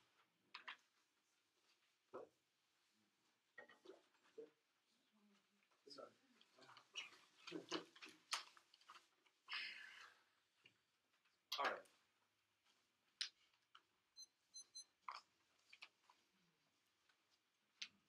First, they say that we don't meet and that we are talking about H-1B visas, not LPR. We talk about H-1B visas and cross-examination, but look to our plan text. We primarily focus on providing LPR status. In order for someone to work in scientific institutions, they have to stay here for a little while. We should be able to talk about them when we talk about immigrants, which is what I was getting to before Maya tried to go on to the next question. Also, they say that our counterinterpretation includes people who are temporarily here and won't stay here forever. Even if our includes people who won't stay here forever, we should still be able to talk about them as immigrants. We did not get any unfair advantage from discussing this, obviously. They say that that the debate is structurally favored for the affirmative, and that gives them an advantage. But the debate isn't structurally favored towards the affirmative. The negative gets that huge block in the middle of the debate where they talk back to back forever. And they say that we must be specific to the topic. Our education is specific to immigration. That's really quite obvious. And then they say that there's literature about everything. If you read any literature about immigration, working immigrants and immigrants with special qualifications will come up and be a major part of that. That's why this is literally like the most common AF on this topic. On to the disad. First, Hagen talked for a really long time about how Senate hearings are going to be like happening and how people are really invested in the Senate hearings. But if we take back the House, that doesn't put more Democrats in Senate committees. Obviously, because that's the House. You can't put people in the House into the Senate. And then they talk about the Burns and Blinden evidence that the Democrats are going to gain some kind of number in the Senate, House members in the Senate. Obviously, they say that our ballot initiatives flows neg, and that it demonstrates that people care about initiatives. Our North Korea empiric really proves this, that even if we think that Trump is doing a good job on North Korea, it doesn't mean that we didn't support Democrats in special elections. But what this card really does is that it proves that other things, like ballot initiatives, and most especially Trump's abysmal performance as a president, are going to outweigh pretty much anything else. And then they say that it's too early to predict election results. They say that that's bad evidence. That really doesn't matter. Literally, their uniqueness evidence comes from a guy named Nate Silver, who up until November 6th said that Hillary Clinton had a 76% chance of winning the election. Election predictions simply are not particularly accurate, and trying to use empirics from the people that are already being apologists for their faulty prediction models is nonsensical. And then they say that it's a bipartisan thing that appeals to moderate voters. Keep in mind our North Korea stuff, and that most other things are going to outweigh. And then they say that Trump is going to harm democracy. They cite a number of empirics: the UN Council, Native, and then the Human Rights Council. Literally all of those things are things that Trump did unilaterally without any help in Congress. So Republicans controlling Congress has nothing to do with Trump, because Trump is in charge of a large aspect of foreign policy. They say that they outweigh on time frame and probability. The sheer magnitude of our impact, great power war and nuclear war leading to extinction, means that if there is a 1% of a 1% of a 1% chance that we could all die, you should probably vote for us. And then he talks about Betsy DeVos and Jeff Sessions. Again, these are people that cannot be removed by Congress now, and that are simply acting without the help of Congress. Taking back Congress doesn't do anything.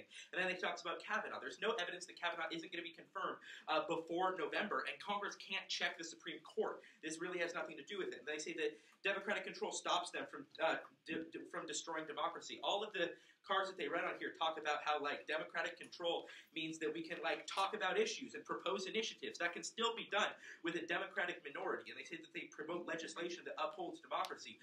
If the Republicans still control the Senate, that doesn't mean that it's going to happen. And with Trump still as president, there's still veto power. They simply cannot be able to pass these initiatives that they only control one part of the Senate, one part of Congress. And they say that flipping the chamber is going to help. They didn't actually reach a warrant. Hagan didn't finish this card, and it's in context of the Democrats, not moderates, who they said that they need in order to win the House. On to case. They say that it proves that the app is bad because it ruins the economy, and that China won't challenge U.S. leadership. They say China won't challenge the U.S., but their evidence is in the context of AI development as a result of immigration.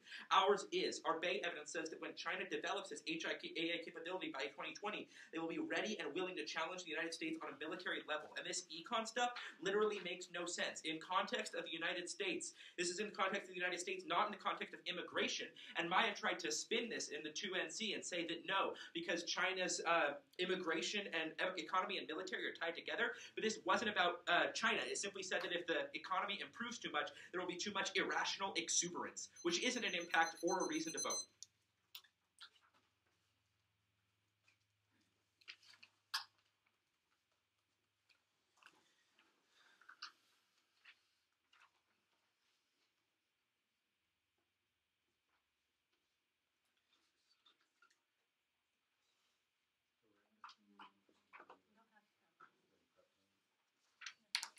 So that was the 1AR needing to answer 13 minutes of arguments in 5 minutes.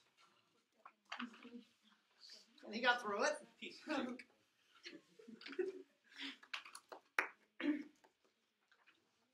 Questions?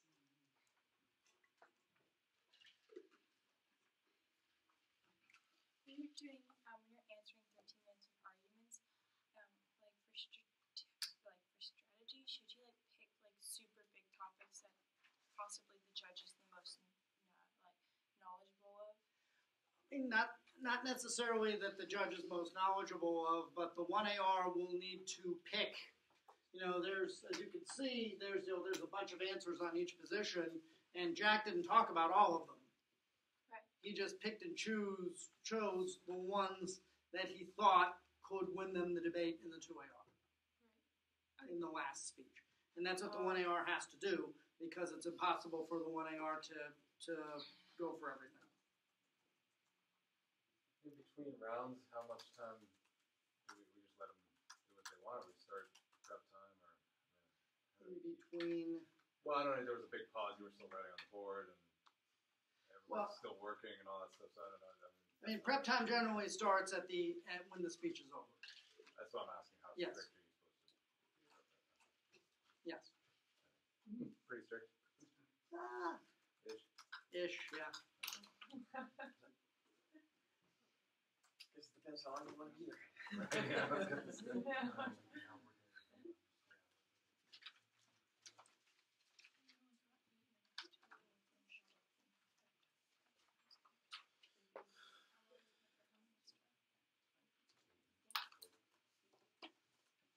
good.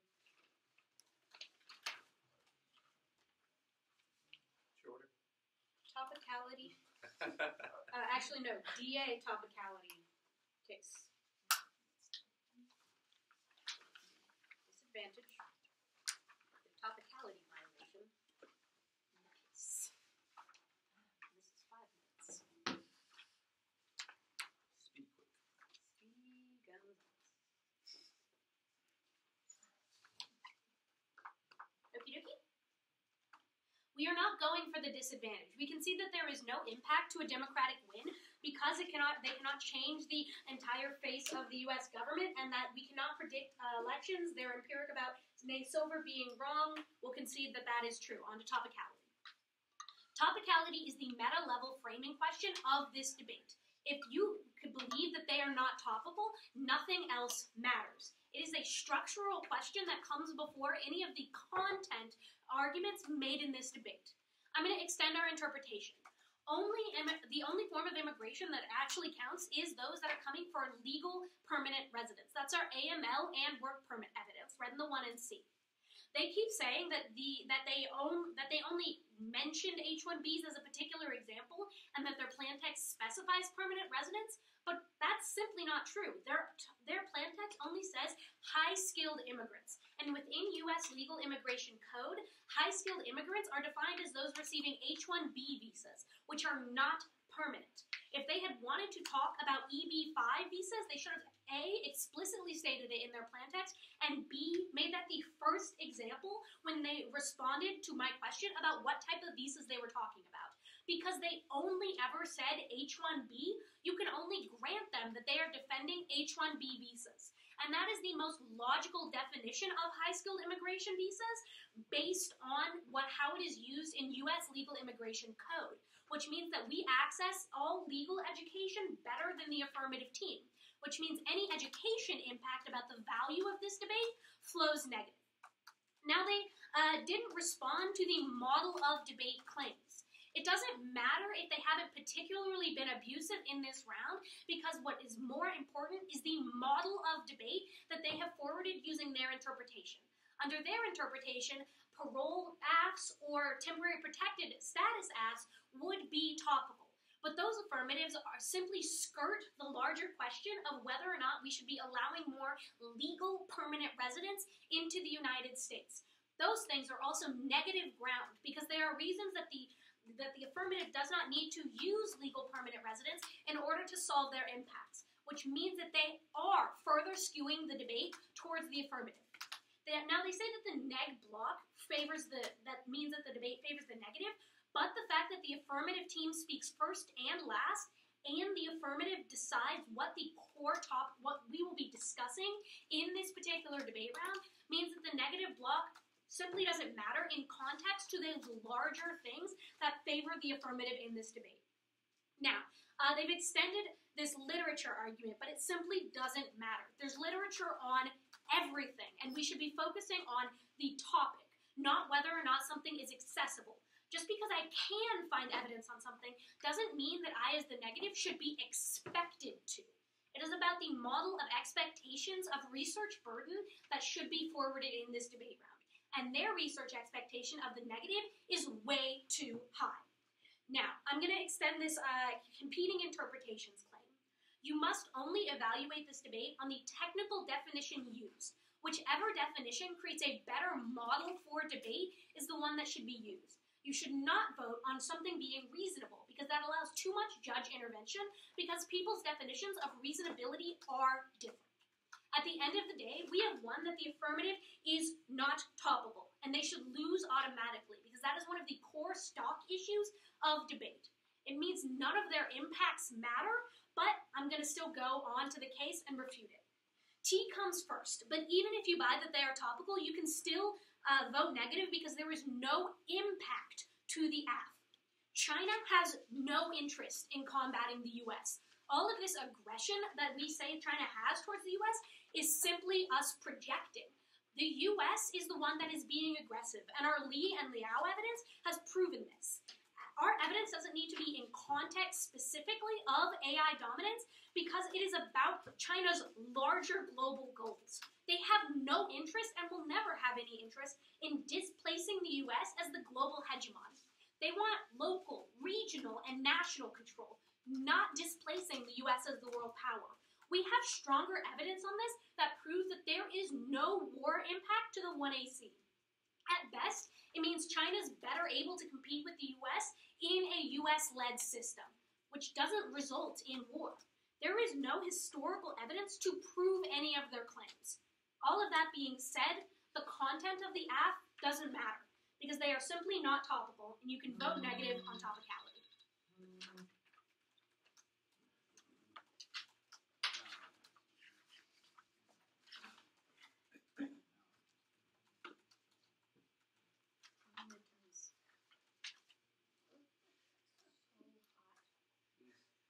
So that's an example of what we talked about this morning. The 2NR didn't go for everything. The 2NR said the heck with the midterms disad, and spent their time on topicality and a little bit on case. And I think you can see that if the 2NR had tried to go for all three of those arguments, there would not have been enough time to do it. The 2NR has to make a choice, and that's the choice that the 2NR made. Now, you may have, a judge of this debate may have thought, wow, they were really ahead on the midterms disad. They should have gone for that. And that doesn't matter. The judge for this debate should not consider the midterms disadvantage. Now it's gone. The affirmative argued there was no impact to the disadvantage. The negative agreed, so it's gone.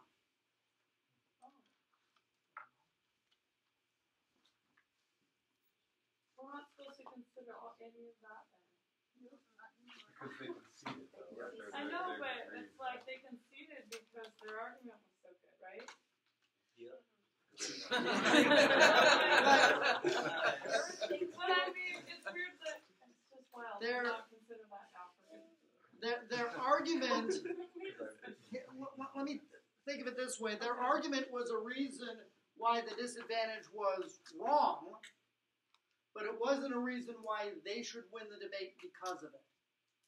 So, for example, if their argument had been what we call a term, had been that immigration policy actually energizes the Democrats and makes it more likely for the Democrats to win, and there had been an attempt to make the disadvantage go away without answering it, then yes, absolutely, the affirmative would have the option to say, hey, now we should win because this actually goes the other way.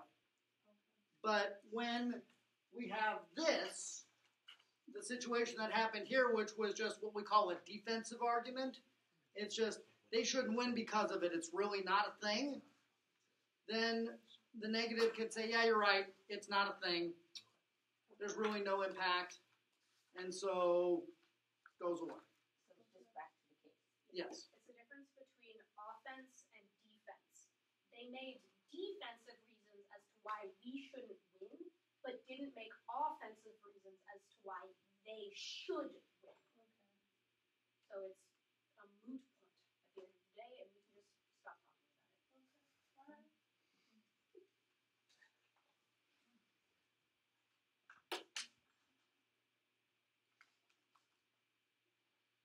Other questions? We'll have a 2AR in a moment.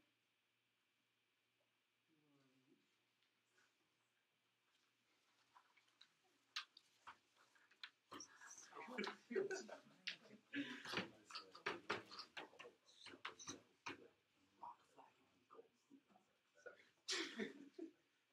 had a team from Notre Dame. We read a cafe, and there are 2 doing our overview was land 3, Home of the Brave, onto the Cascade.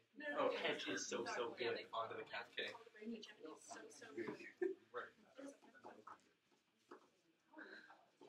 They were fun people. Yeah, I'll leave this one.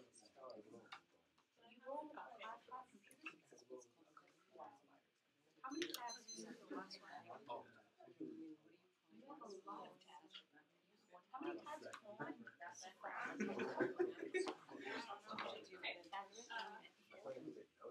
I'm ready whenever. So the order is going to be the case arguments that the 2NR had. I don't need to respond to any of the other ones that she didn't extend. So I just respond to the ones that she extended. Yeah. And then I'll be doing the topicality argument. Does that make sense? All right. The United States is in danger. China is growing fast in its technological knowledge, and in order to continue to compete with China on the world stage and maintain U.S. global power, we must allow more high-skilled immigrants with technological and AI knowledge to come to the United States and aid us in our technological pursuits.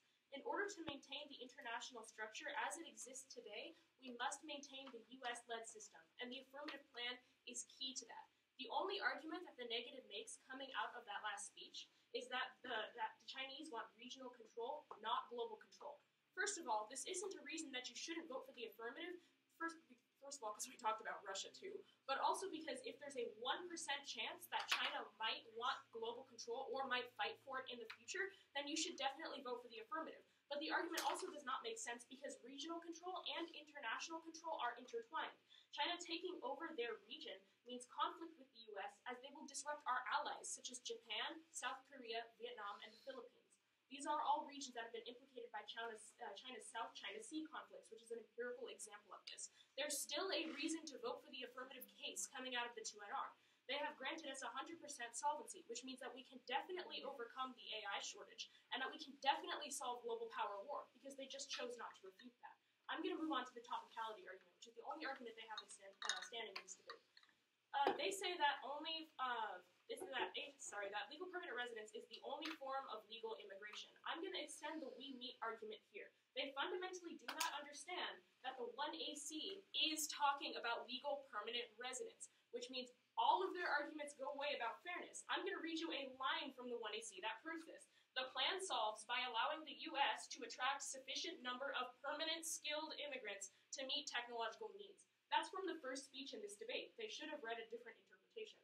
And they say that high-skilled immigrants are always H-1B visas. Extend our counter-interpretation that Maya did not answer. We provide evidence that a legal permanent resident is actually anyone who stays in the U.S. for a whole year, instead of one who gets one specific kind of visa.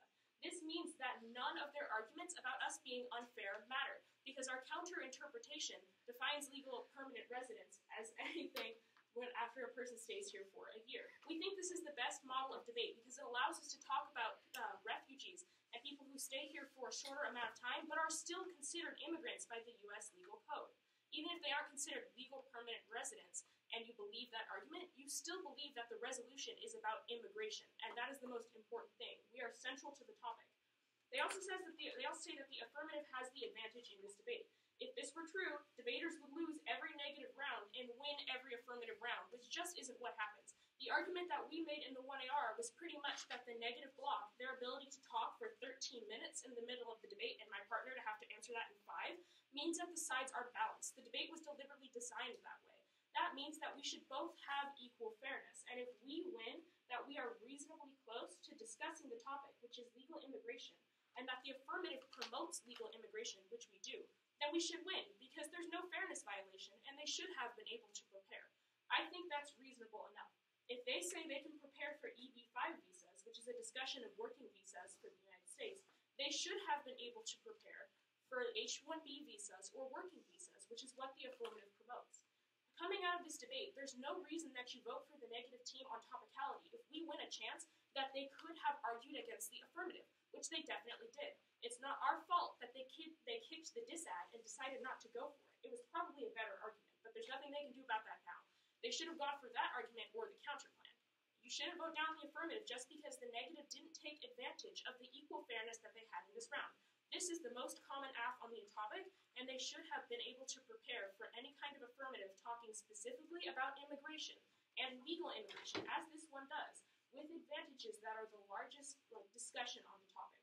At the end of the debate, there's literally no reason you could vote on the negative team for their model of debate. As our model of debate, they have not given a specific reason why talking about temporary visas is at all bad. They say multiple times temporary visas are bad, but you never really get a warrant coming out of the 2NR about why that specifically explodes their ground too far for them to be able to argue against us. At the end of the day, they were able to challenge the affirmative in several different ways for the entirety of this debate, which proves that the affirmative is not unfair and that there is definitely a potential to have an equal debate here. Just because they didn't take advantage of their strategy doesn't mean you vote negative in this debate, especially when the case still stands. That's pretty much all I have.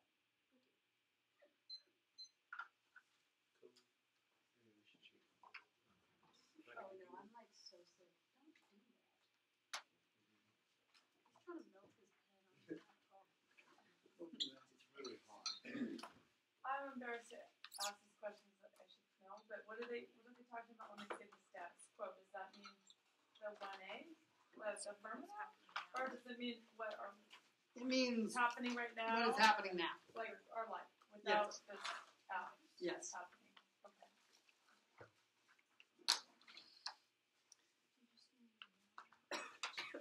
Other questions, thoughts, comments? What's the rubric for the thing to fill out the card? The ballot.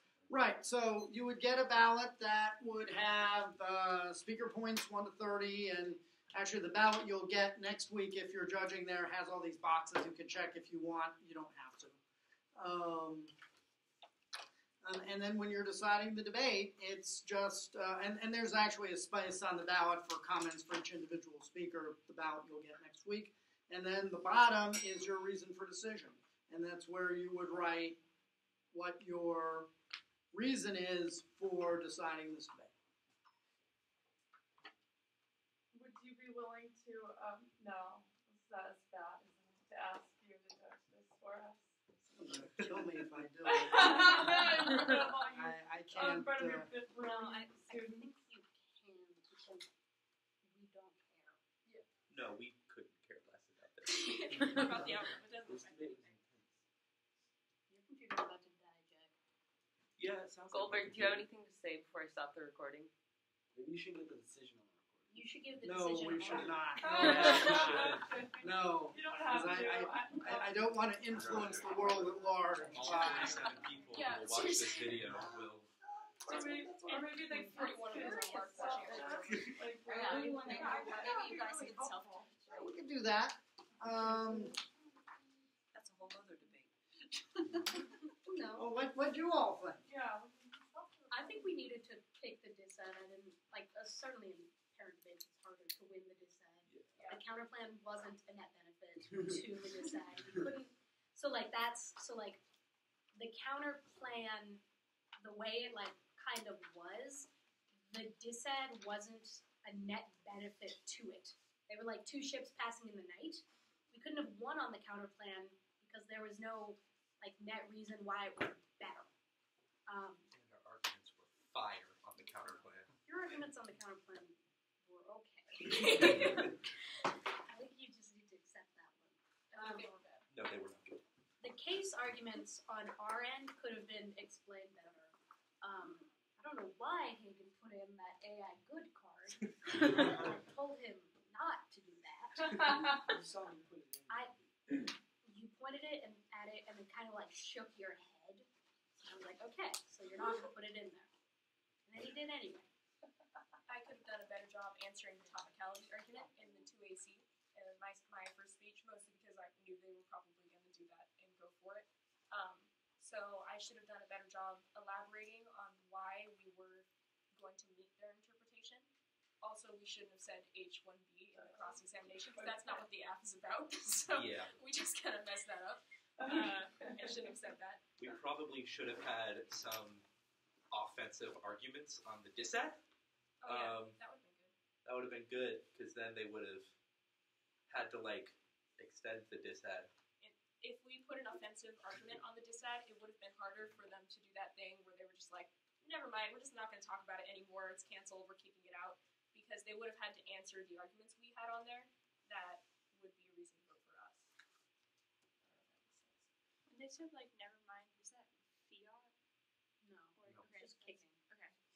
No, we're just going to drop it. I think, especially in the 2NR, I could have done a better job of explaining the stock issues and why topicality, like, matters. I wasn't here for the beginning of the lecture, so I don't know if Goldberg went over stock issues, but they're just like, if they don't do these 5 things, the AF loses. But those are very persuasive. Those are very persuasive. Lay judges, because it's also like written on the ballot. It's got like topicality, and so you can be like, look at your ballot, judge. Does it say topicality? Are they topical? No, we win. Yeah, the stock issues are like the few things that are like actually written into the rules of debate. Those are like the things you have to do. DAs and counterplans and all of that aren't things you have to do, but you do have to be topical. So, Maya, you kept saying that they weren't topical in their Correct. 1AC. Correct. And the topic again is? The United States federal government should substantially reduce its restrictions on legal immigration to the United States. Substantially reduce. Its restrictions. And they immediately said increase. No, substantially reduce its restrictions. Oh, restrictions. Which means increase. Which means, gotcha, that makes the word. So how are you saying they're off topic? So we are defining, in this instance, legal immigration only as someone who receives a green card, legal permanent resident status. Whereas they H-1B focused on is a temporary the working. visa where eventually they gotta go back. Right. And then, yeah. Okay, so that totally skews that they weren't on topic. Sure.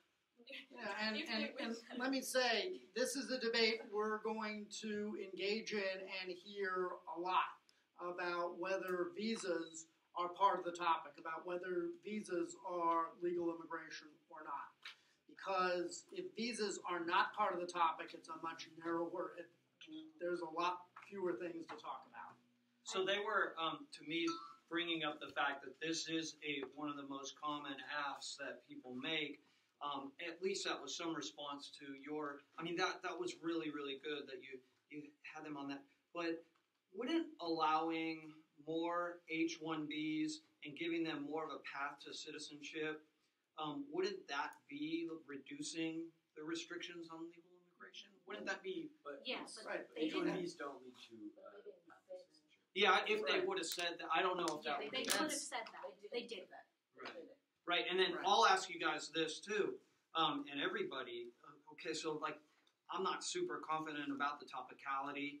I kind of think where I would go with that, but I think I can definitely vote on the overall impact of global power war. And, you could. And ask myself, would that be? You could. Ask myself, do I agree that? You could if you're going to vote negative, if you're going to say there's no impact to the case. If you think the affirmative wins the case debate, that there is at least a risk of global war, at that point you'd better evaluate the topicality debate. Because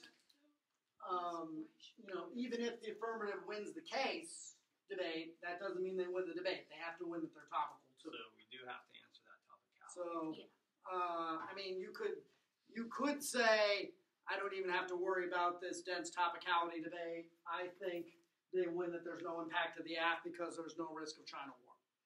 And you can't, that's a justifiable decision to write on the ballot? Yes. So the way that topicality works is it comes before any of the content in the debate. And even if you think the AF wins, topicality comes first. They also have to meet the topicality violation, and at that point, they already win.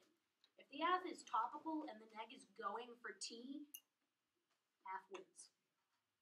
But then you just said it would be okay to say, I'm not going to worry about this dense topicality. In this weird situation, normally you evaluate topicality first, but if you are sure that there's no impact to the AF, there's just no risk of China war, and so there is zero impact to the AF, then the neg wins. Topicality is like a zero risk thing for the negative to say. The negative cannot lose on topicality. The app can only win on topicality. Unless you go for an argument. No, we're not going to talk about that. The app can win on topicality, but the neg can't necessarily lose on topicality, if that makes any sense. Yeah, but that, I think it's tough in this case because that first sentence, they meant it to be a certain thing, but then they said something different than they meant, and it's like, oh, what they say is what do we matters. hold on to that technical kind of sort of violation? Yeah, I think this is I said most of the time you don't need to flow cross-examination. It turned out to be super important in this case, in this debate, because the cross-ex of the 1AC made a mistake. Yeah. The plan text is permanent skilled workers, but the cross-examination said, yes, we're defending H-1B visas. And so what can I tell you that in terms of this app, we didn't write this. We stole this from a team that we smushed on set call, and this debate. It also shows the problem with debaters not knowing what they're saying. Is if you have an app and you're not comfortable with it, you're gonna make mistakes like that.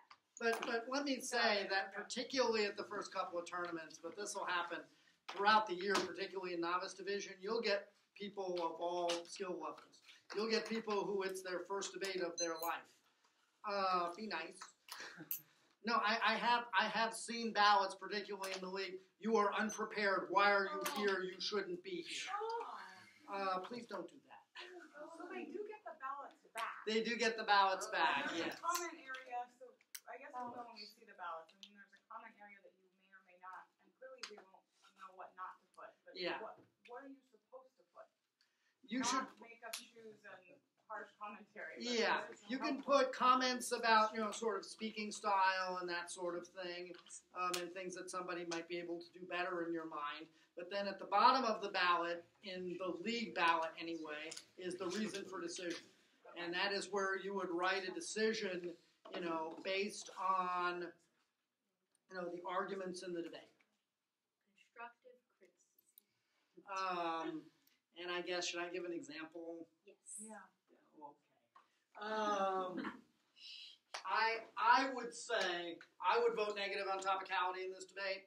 I think they are stuck with defending H-1B visas based on the cross-examination, and I think I don't have a sufficient answer in the debate that their counter-interpretation of being in the U.S. just a year explodes the topic by allowing debates about parole and temporary protected status and all kinds of other debates that really explode the topic and make for a bad topic.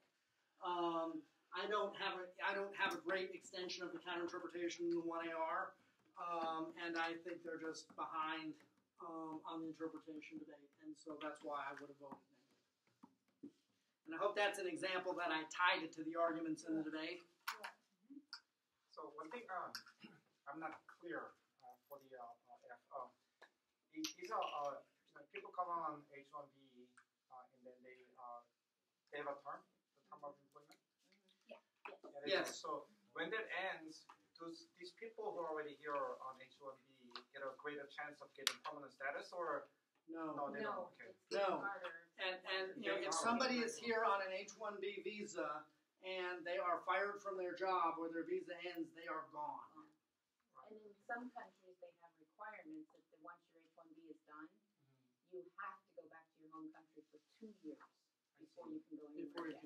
That's true, but you also have difficulty in the sense that people will come here and then get married and have children while they're here. Sure. I don't think that's Sure. supposed to matter. There might be You still other have to ways. go back, but then you've got the Once US somebody is citizen. here, there might be other ways to get a path to citizenship. For example, getting married, then getting a family-based immigration. That is certainly possible. But at least the H-1B itself is not a path to lawful permanent residence. What was interesting, though, is that was the second answer. Well, there were a couple of answers on topicality that might have been a little bit more interesting. Like, they actually do increase legal immigration because they solve a backlog for green cards. I'm not exactly sure how that answer worked. It wasn't extended in the debate, so I didn't evaluate it. But that might have been something. That's an interesting we meet argument that it could be that, even though H-1B in and of itself is not a permanent residency status, there are ways for people who are here to gain permanent residency status, and so that might be enough to make them topical, maybe. That's the way I would have gone with you guys in that situation. But again, those arguments weren't made in this debate, and so I didn't evaluate them. Yeah, so judging topicality without knowing the H-1B visa, the rules, would be difficult to do in this case. It would be, yes. But then the neg did kind of give an answer that explained why it didn't need it. Right, because what the negative said in the 1NC, in their first speech, was actually defining what an H-1B visa was, and that it's not, and making the argument that it's not a permanent residency status. So that Steve was and I done. have to go real quick. Though. Yeah. Where can we find this on YouTube? It will be posted on the Sacramento Urban Debate League YouTube channel.